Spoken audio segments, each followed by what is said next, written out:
My name is Doreen Gee, and I was a PW client for many years. I'm no longer because I turned 65 last year. But unfortunately, because of one very barbaric piece of legislation, I'm going to be suffering financial losses for the rest of my natural life because of the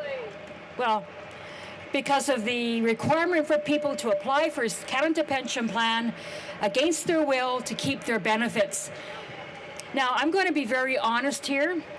The way I've been treated by this BC government in the past 3 years, I feel like I'm dealing with a bunch of mafia gangsters, criminals.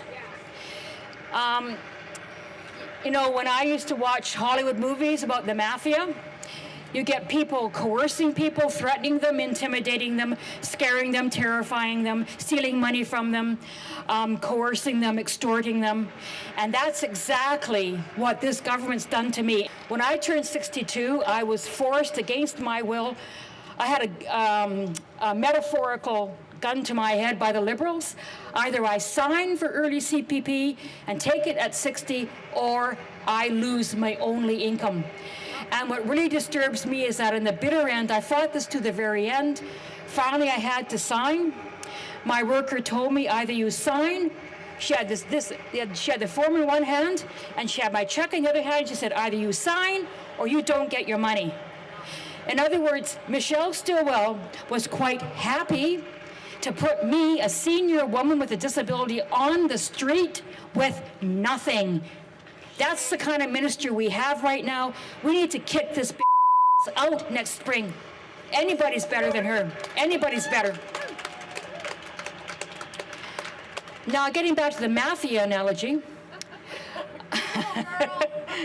I'm angry, as you can tell. I am just really fed up with this government using me as a source of revenue and as a cash cow while they cut the taxes of their best friends that are rich.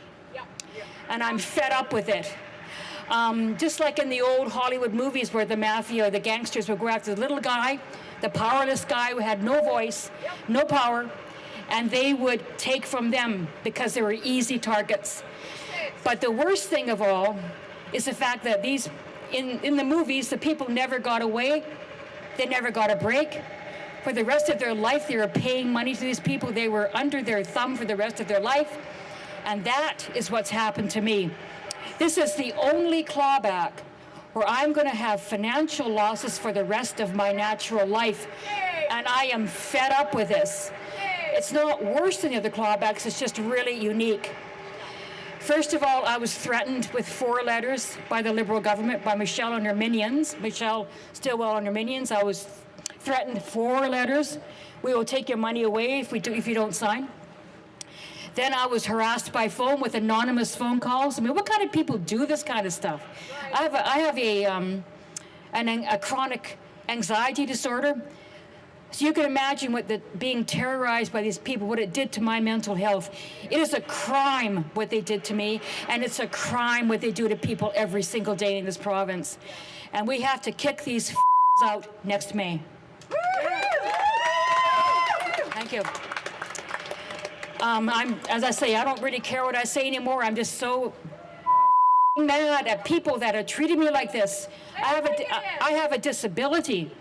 I've got 3 disabilities. I'm a senior, for God's sake, Anyway, after I was forced to sign it, then Service Canada, because I signed early and was forced to with a gun to my head, basically, now Service Canada punishes me for life with an almost 40% reduction in my CPP income. Then, now that I'm off of PWD and on federal programs, guess what? That income that I was forced to apply for, that I never would have applied for until I was 70, that income is now being used as income. It went from unearned income under Stilwell, money that I worked all my life for. It was clawed off my check, so I never even saw that CPP. Then when I get into federal programs, all of a sudden, magical, it's earned income again. And I get a reduced pension. I know. Now it's earned income, so it's used as income to reduce my old age security and my guaranteed income supplement. Now here's the kicker.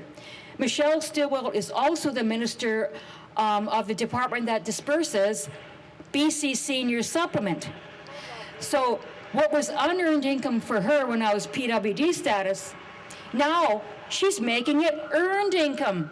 And she's using that income that I never wanted to reduce my BC Senior Supplement, which is an anti-poverty measure. This is a crime. This is the most severe injustice I've ever seen. And it's not just because I'm involved. It is egregious. It's been going on for 25 years now. The NDP brought this law in 25 years ago. They need to get rid of it. And they need to have the integrity to stand up and say, we made an error, and get rid of this. They need to axe this law right now. So, I mean, right now I'm facing financial losses for the rest of my life. I am angry because I'm being used as a cash cow by these criminals who reside in this and who are governing our province. And they're no better than a math gangsters as far as I'm concerned. I really mean that. And we need to kick them out next May, and let's all vote to get these out.